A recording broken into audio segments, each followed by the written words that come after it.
Il est 7 heures sur l'ensemble des réseaux synchronisés de Solo Média. Le journal, voici les principaux titres. Modification du code électoral. Le président du groupe parlementaire de PASTEF défend la légitimité de la modification des articles L29 et L30. Ayib Daffé rejette ainsi les accusations selon lesquelles cette réforme viserait à régler l'éligibilité d'Ousmane Sonko pour la prochaine élection présidentielle. Le Premier ministre Ousmane Sonko annonce une nouvelle politique agricole nationale. Cela à partir de la saison 2027, elle va porter notamment sur le financement, les subventions et l'amélioration des circuits de commercialisation, notamment l'obligation pour les institutions de l'État, casernes, écoles, universités et de privilégier la consommation du riz local, garantissant ainsi les débouchés immédiats aux acteurs du monde rural. En ce moment, Andegesem lance son 10e plan d'action. Le syndicat de la santé annonce cette semaine des grèves perlées, le boycott des programmes antituberculeux et anti-paludique. Il existe des réformes profondes du système de la santé sénégalais. Et puis l'Inter, le sport et la revue de la presse mettront terme à cette édition.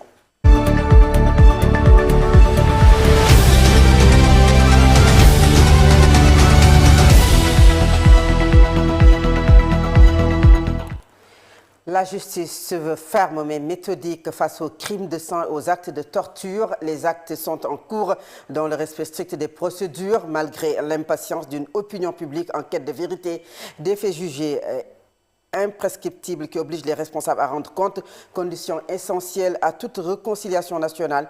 En parallèle, la question urgente de la surpopulation carcérale refait surface.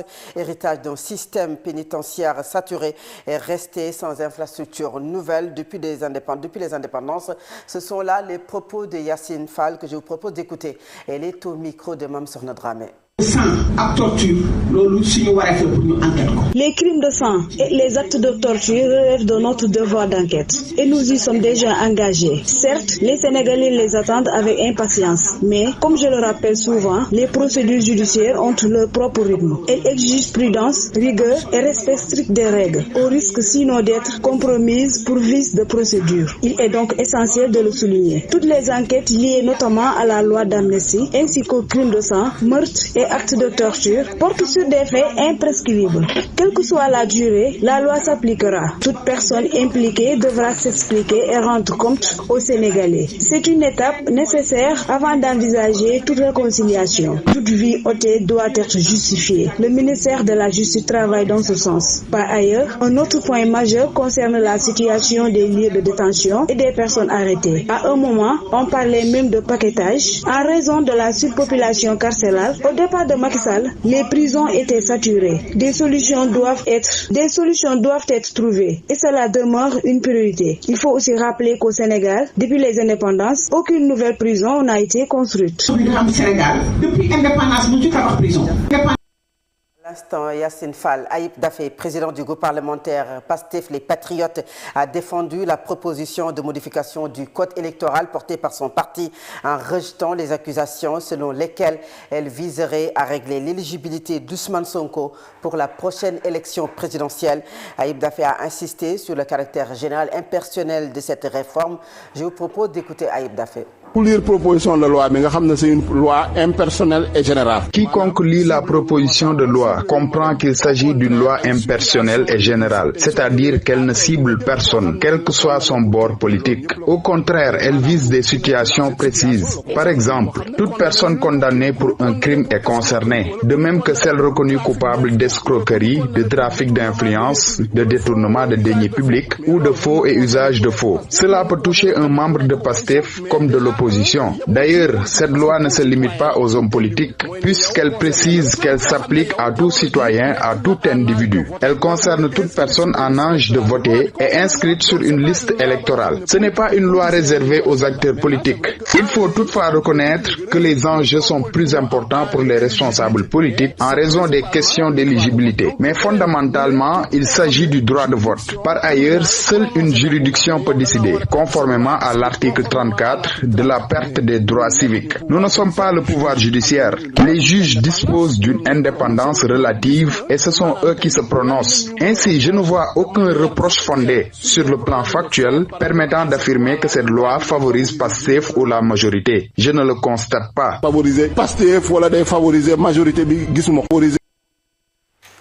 Nous restons avec Ayib Daffé. Il est également revenu sur la proposition de loi visant à sanctionner les absentéistes. Ce sont les députés qui s'absentent souvent. Il a annoncé des réformes prévoyant des retraits d'indemnités, voire des sanctions, pouvoir aller jusqu'à la perte du mandat parlementaire. Ayib Daffé, que je propose toujours de suivre.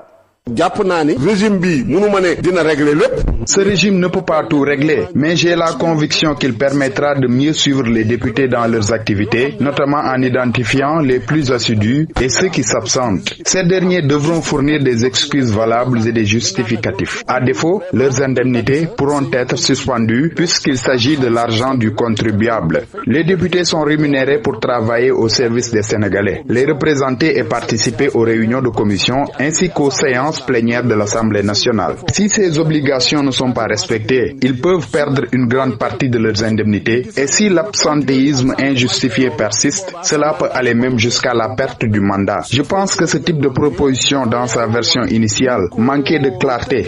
Aujourd'hui, avec ces précisions, si ces dispositions sont adaptées, les règles seront plus explicites et tout député concerné pourra être sanctionné en conséquence par l'Assemblée nationale. Nous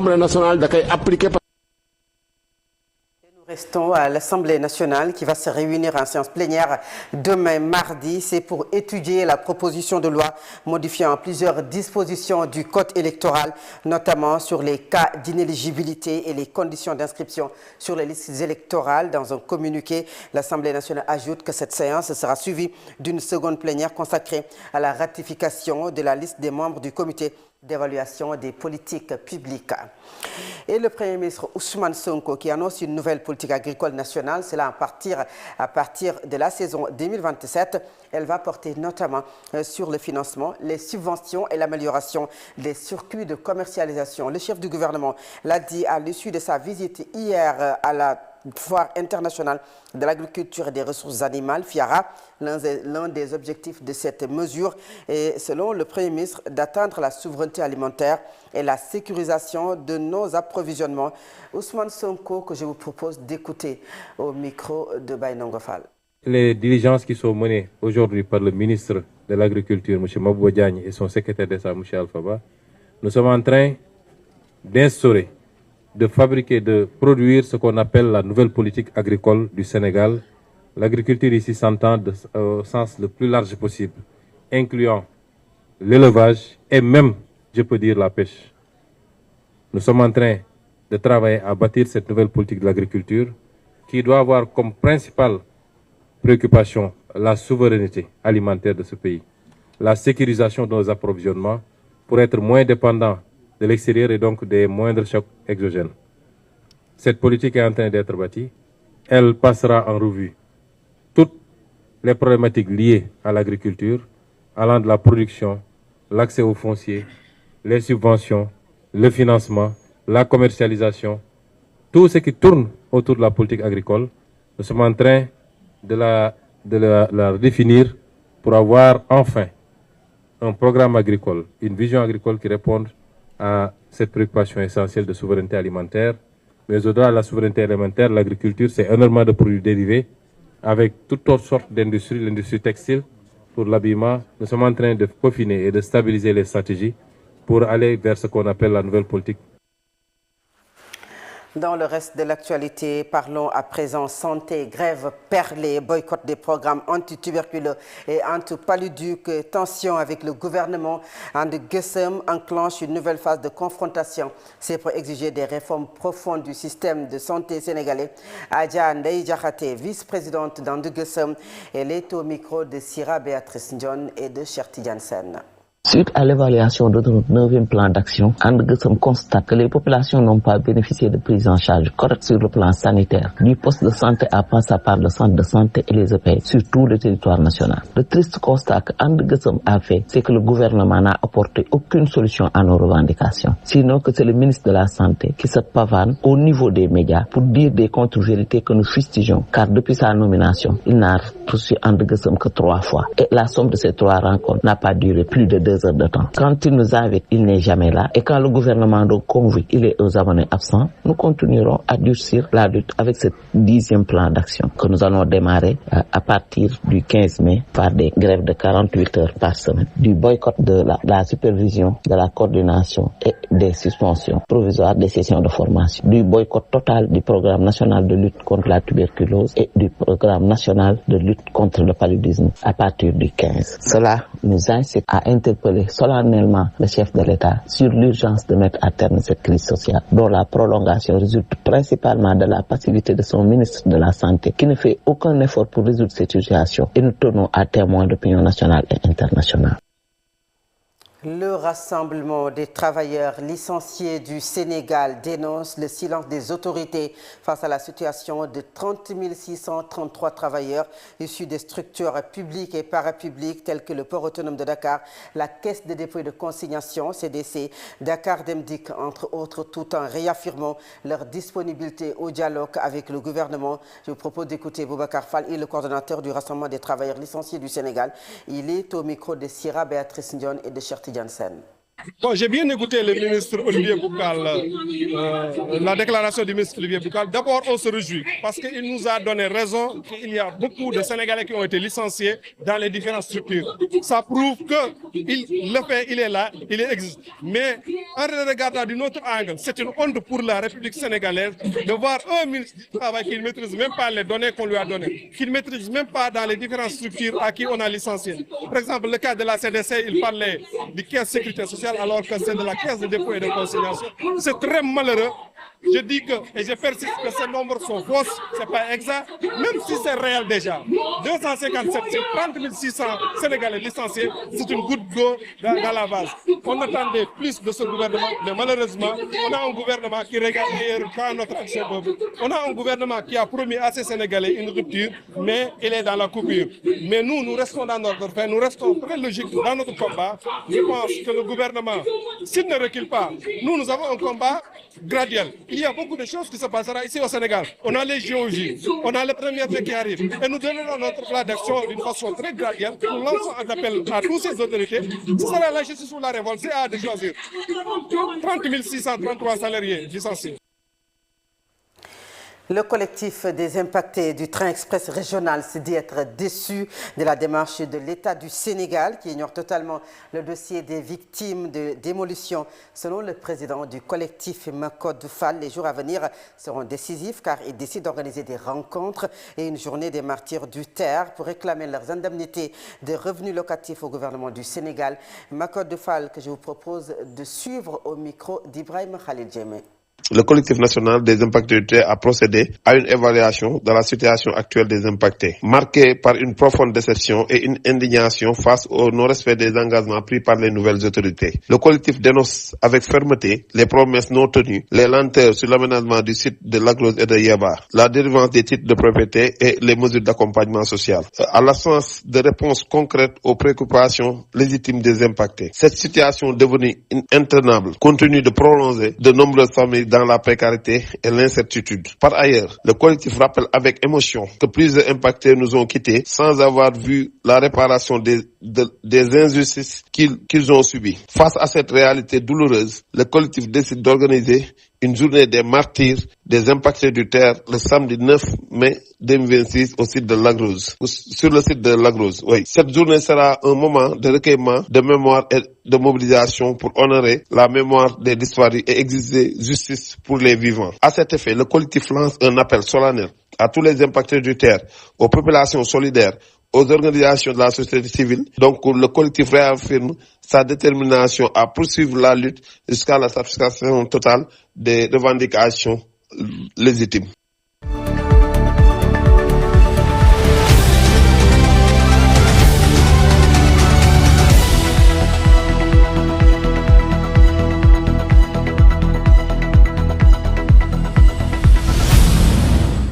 L'actu L'actualité internationale nous mène au Mali où la journée du dimanche 26 avril a été mouvementée quelques jours après le lancement des attaques coordonnées entre rebelles du Front de libération de l'Azawad et les djihadistes. Alors que Bamako a reconnu la mort du ministre de la Défense, les mercenaires russes ont demandé et obtenu le feu vert des nouveaux maîtres de Kidal pour quitter les lieux. La population, de son côté, s'inquiète de la violence et craint une instabilité encore plus importante qu'avant. Des coups de feu d'ailleurs ont été entendus hier, fief des militaires. Et d'après les informations que nous avons, au moins un civil a été retrouvé mort. Côté entraîneur de la ville, c'est ce que rapporte même le correspondant de la radio-télévision malienne. Cathy est encore sous le choc des attaques, notamment celle qui a coûté la vie au ministre de la Défense, Sadio Camara. Les assaillants ont utilisé un camion bourré d'explosifs touchant la maison du ministre et des habitations voisines, dont une mosquée voisine. Outre le général Sadio Camara, plusieurs autres personnes ont été tuées. Et après s'être rendu à Oman, nous sommes au Moyen-Orient, et s'être entretenu au téléphone avec son homologue turc, le chef de la diplomatie iranienne, Abbas Araghchi, était venu à Ismailabad dimanche 26 avril. Ce lundi matin, le ministre des Affaires étrangères est arrivé à Saint-Pétersbourg. Une rencontre avec Vladimir Poutine est prévue. Et alors que Donald Trump a annulé le déplacement de ses émissaires à Islamabad samedi, le ministre iranien des Affaires étrangères, Abbas Araghchi, a effectué plusieurs déplacements ces derniers jours dans le cadre des tractations pour relancer les négociations visant à mettre fin à la guerre au Moyen-Orient. Et après avoir quitté Islamabad samedi pour se rendre à Oman, Abbas Araghchi est donc revenu dimanche dans la capitale pakistanaise, principal canal de médiation entre Téhéran et Washington. Il a ensuite quitté Islamabad pour Saint-Pétersbourg où il doit s'entretenir avec les autorités russes. Une rencontre avec Vladimir Poutine est notamment prévue aujourd'hui, alors que l'armée israélienne a de nouveau frappé le sud du Liban ce dimanche, malgré un cessez-le-feu avec le Hezbollah pro-iranien. Le ministre libanais de la Santé a annoncé que ces nouveaux raids de l'État hébreu avaient fait 14 morts. À présent, c'est la page sportive.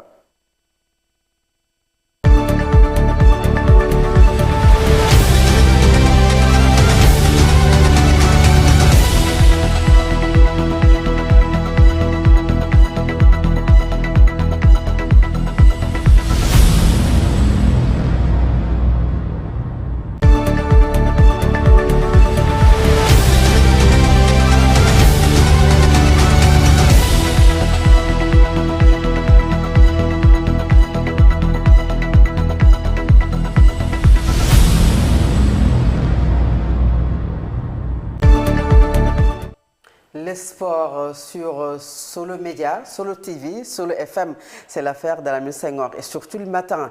Et je vous accueille sur ce beau plateau de Solo TV. Bonjour. Merci, bonjour à vous Fatou Ndiaye. C'est un immense plaisir pour moi de faire partie sur ceux qui, en quelque sorte, ont inauguré ce plateau. Je fais un coucou à Birahim Touré, puisque j'aurais aimé qu'il... Je pense qu'il aurait aimé être là à ce moment. Bien sûr, clin d'œil à Birahim Touré de l'autre côté, à toute sa famille également.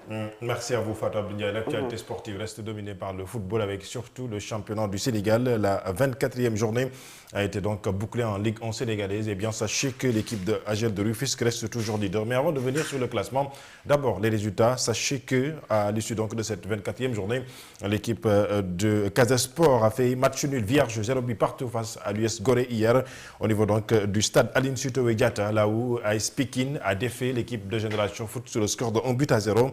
Sonacos a fait match nul face à l'équipe de Dakar Sacré-Cœur, 1 but partout. Stade de Mbour et US Ouakam, match nul vierge, là où Djaraf a défait l'équipe de l'AS Linguère. Linguère qui reste toujours dans des difficultés après avoir défait donc par l'AS Pikine lors de la 23e journée. Cette 24e journée, Linguère a encore une fois donc enregistré une autre défaite. Eh bien, sachez que pour le classement, AGEL de Rufisque reste à la tête du peloton avec 44 points, 2 points de plus sur son dauphin. En tout cas, l'équipe de Tengadji qui revient à hauteur de AGEL de Rufisque à moins de 2 points. Les clubs rufisquois donc sont à la tête du tableau d'affichage en Ligue 1 sénégalaise. L'US Gorée à la 3e position. AS Linguère ainsi que Cambren sont pour l'instant donc les clubs relégables. En Ligue 2 sénégalaise, cette 24e journée sera bouclée donc ce lundi lundi, puisque sachez que NGB Niaritali et Oslo FA vont jouer donc ce lundi à partir de 16h-17h, bien entendu, au niveau du stade municipal de Ngor pour donc faire le classement à l'issue de cette 24e journée. Mais pour l'instant, sachez que Djambar ainsi que SMA FC, AS Douane sont donc à la tête du peloton en Ligue 2 sénégalaise. Je reviendrai sur le classement de cette Ligue 2 sénégalaise donc à l'issue de la 24e journée. Et pour parler cette fois-ci du jeune Sénégalais, l'attaquant Nicolas Jackson, qui évolue aujourd'hui au niveau donc du Bayern Munich. Finalement, c'est donc officiel. Nicolas donc ne sera pas peut-être un joueur de l'équipe de Bayern Munich la saison prochaine, puisque le club bavarois a décidé donc de ne pas signer, bien entendu, donc en tout cas, ou lever l'option d'achat de l'attaquant sénégalais selon des informations données donc par un de ses managers. Il s'agit donc de l'ancien sénégalais. Eh bien, sachez que Nicolas Jackson a réalisé donc une excellente saison avec le Bayern Munich. 28 matchs joués, 10 buts marqués, champion d'Afrique avec le Sénégal en 2025, champion d'Allemagne avec le Bayern Munich et également qualifié pour la finale de la Ligue des Champions, ou en tout cas les demi-finales, puisque le Bayern jouera contre l'équipe du Paris Saint-Germain. Eh bien, l'option d'achat de Nicolas Jackson ne sera pas donc levée par l'équipe de Bayern Munich, ce qui signifie que Nicolas Jackson, à la fin de la saison, va donc retourner au niveau donc de son club de provenance, notamment à Chelsea, qui aujourd'hui donc est en train de vivre des difficultés dans le cadre du championnat d'Angleterre. Est-ce que maintenant Chelsea va décider de garder Nicolas Jackson ou bien un autre club va prendre Nicolas Jackson? Info à suivre dans nos prochaines éditions. Et pour finir avec le basketball, Fatou Abdou, l'équipe de l'AS Ville de Dakar, le représentant du basketball sénégalais, reste toujours dans des difficultés dans la 6e édition de la BL, la Basketball Africa League, ou en tout cas la Ligue africaine de basketball, cette conférence Sarah qui se joue présentement donc au Maroc. L'AS Ville de Dakar, en 2 matchs, a donc enregistré 2 défaites pour l'AS Ville de Dakar. Ça, c'est pas bien. Mauvais signe, mais compréhensible en un moment donné. Je le disais depuis un certain moment, il faut que les clubs sénégalais apprennent à mieux préparer ces genres de compétitions. Que ce soit en basketball ou en football, avec surtout la Ligue des champions africains ou la Coupe CAF, c'est toujours compliqué. Les préparations ne sont pas... En tout cas, les conditions ne sont pas tous réunies pour justement permettre à ces clubs de, de se frotter au meilleur d'Afrique. C'est toujours compliqué, mais espérons qu'ils vont se relancer pour pouvoir peut-être gagner les 3 matchs à venir et certainement espérer une qualification en Final 8. Exactement, nous l'espérons bien et nous prions pour cette victoire de l'AS Ville de Dakar. Alors nous restons avec vous à Lamine Senghor pour le dernier point de cette édition et c'est la revue de la presse.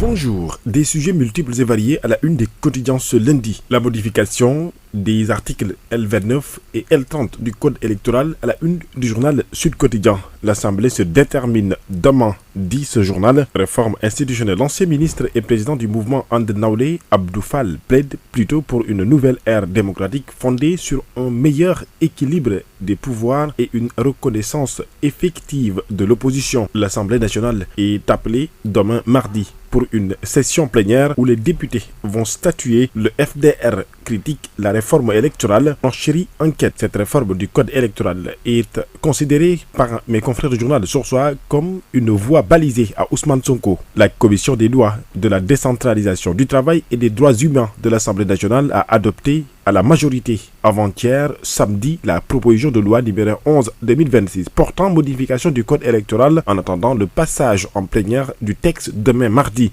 Dans cette réforme, même si la durée de l'interdiction est-elle harmonisée à 5 ans, les cas d'inéligibilité sont limités aux infractions jugées les plus graves, telles que la corruption, le détournement des deniers publics ou encore le blanchiment de capitaux, si le texte venait à être adopté par la majorité parlementaire. Autre nouveauté dans le code, l'abrogation de l'article L30, disposition qui exclut automatiquement de toute candidature toute personne condamnée à une amende supérieure à 200 000 francs CFA, à l'image aujourd'hui du président du PASTEF, Ousmane Sonko. Selon toujours mes confrères du journal Source A, sauf surprise majeure, son adoption définitive semble déjà acquise. Selon la tribune, PASTEF a imposé l'examen de sa proposition de loi au moment où le ministre de l'Intérieur, Maître Bamba Cissé, rencontre les partis politiques ce 29 avril. La visite du président de la République, Bassirou Diomaye Faye, auprès du khalife Ahmadou Tidiane Ba est aussi évoquée par les quotidiens. Le Soleil parle du séjour du président Bassirou Diomaye au Dakar de Médina Gounass, le temporel à l'écoute du spirituel.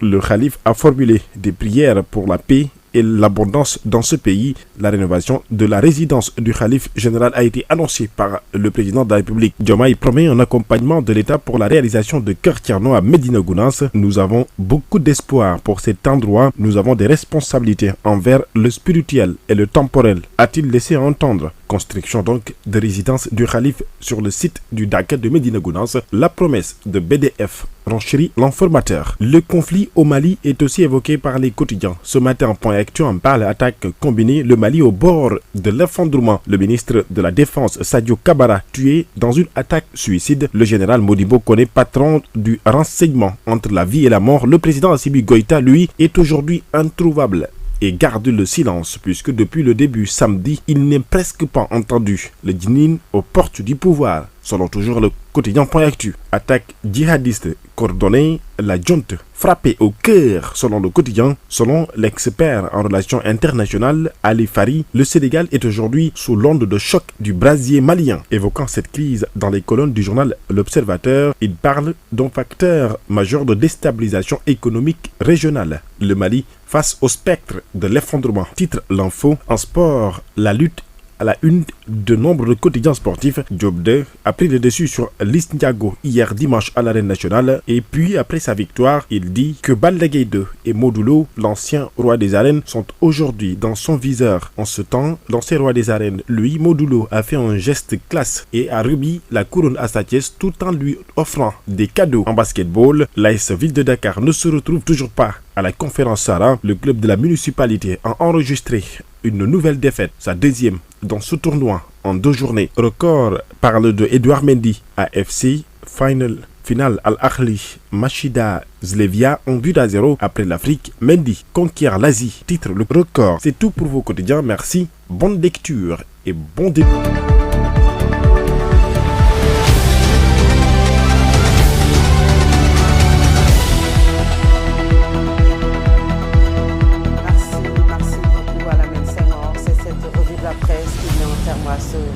Et puis restez scotchés devant votre télévision à l'écoute également de Solo Média TV, de Solo Média Radio, Solo Radio et puis Solo Média TV. Je serai en compagnie d'El Hadji Mansour Diop, d'Al Amin Senghor pour commenter l'actualité du jour. À tout de suite.